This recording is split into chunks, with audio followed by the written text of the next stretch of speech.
It was a foggy October night when Emily first noticed the house at the end of Willow Lane. The old Victorian had been abandoned for decades, its windows like empty eyes staring into the darkness. Locals called it Blackthorn Manor, whispering that anyone who entered never quite came out the same. Emily, a skeptic by nature, laughed at the stories. She was writing a book on local legends and needed real details, so she slipped past the rusted gate one evening, flashlight in hand.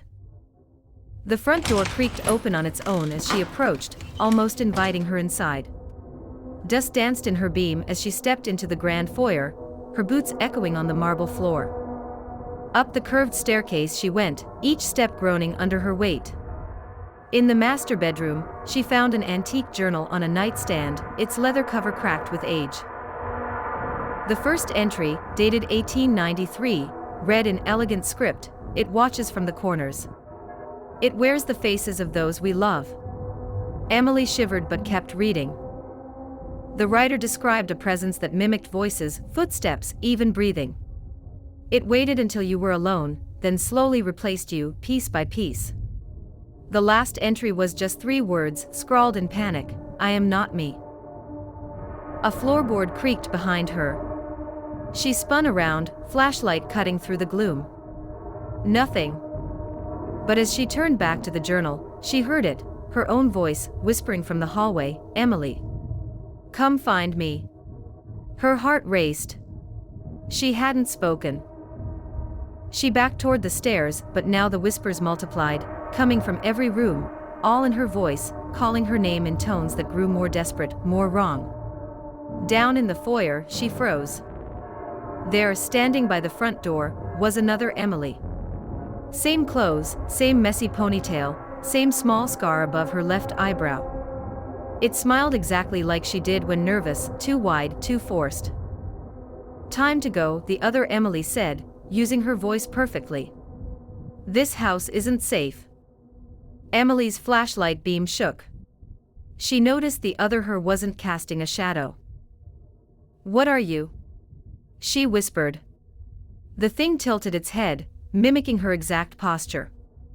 "I'm what comes after the fear sets in. I'm what stays when you leave." Emily bolted for the door, but her doppelganger moved impossibly fast, blocking her path. Up close, she saw the eyes weren't quite right, too dark, too still, like polished stone. "You brought me out," it said softly. "Now I need to finish becoming you." Emily ran deeper into the house instead, slamming doors behind her, heart pounding in her ears. In the kitchen, she found old newspapers from 1893 reporting the disappearance of an entire family from Blackthorn Manor. The final article showed a photo of the mother, who looked exactly like Emily. The whispers followed her, growing louder, more numerous. "Emily. Emily. Emily." They overlapped, becoming a chorus of her own voice from different years, different moments of her life. One sounded like her at 8 years old. Another like her at her college graduation. They were all her, but none of them were right. She found a back staircase and climbed to the 3rd floor, a dusty nursery with an old crib and faded wallpaper covered in nursery rhymes.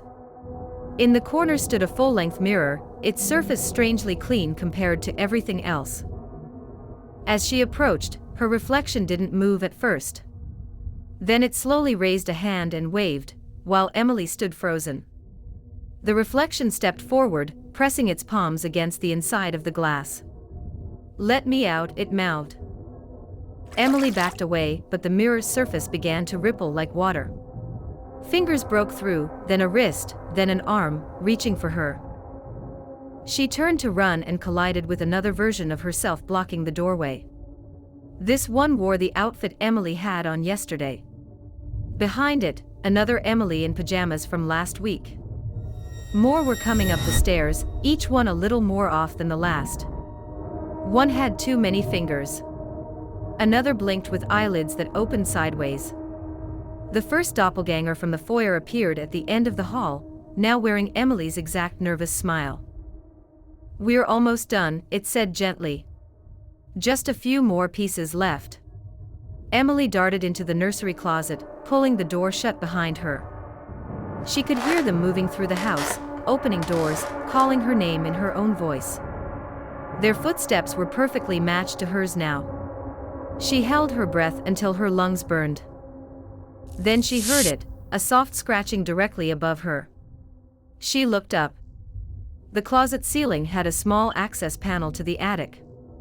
It was slowly sliding open. A face peered down. It was hers, but older, weathered, eyes hollow. "I've been waiting the longest," it whispered.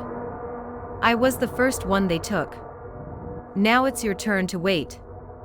Emily screamed and burst from the closet, shoving past the gathering crowd of herself. They didn't stop her. They just watched with identical expressions of quiet patience as she fled down the stairs and out the front door into the foggy night. She ran all the way home, locked every door and window, and didn't sleep for 3 days. On the 4th morning, Emily sat at her kitchen table drinking coffee, trying to convince herself it had all been a nightmare. Her hands were steady. Her reflection in the toaster looked normal.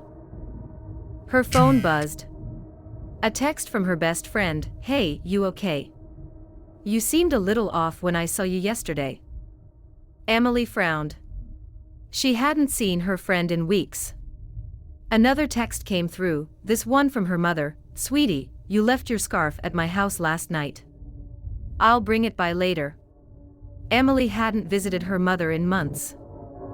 She stood up slowly and walked to the bathroom mirror. Her reflection smiled back at her, a gentle, reassuring smile she never used. The reflection raised a finger to its lips, then spoke in Emily's voice, calm and certain. "They're starting to notice. But don't worry. We're getting better at being you every day."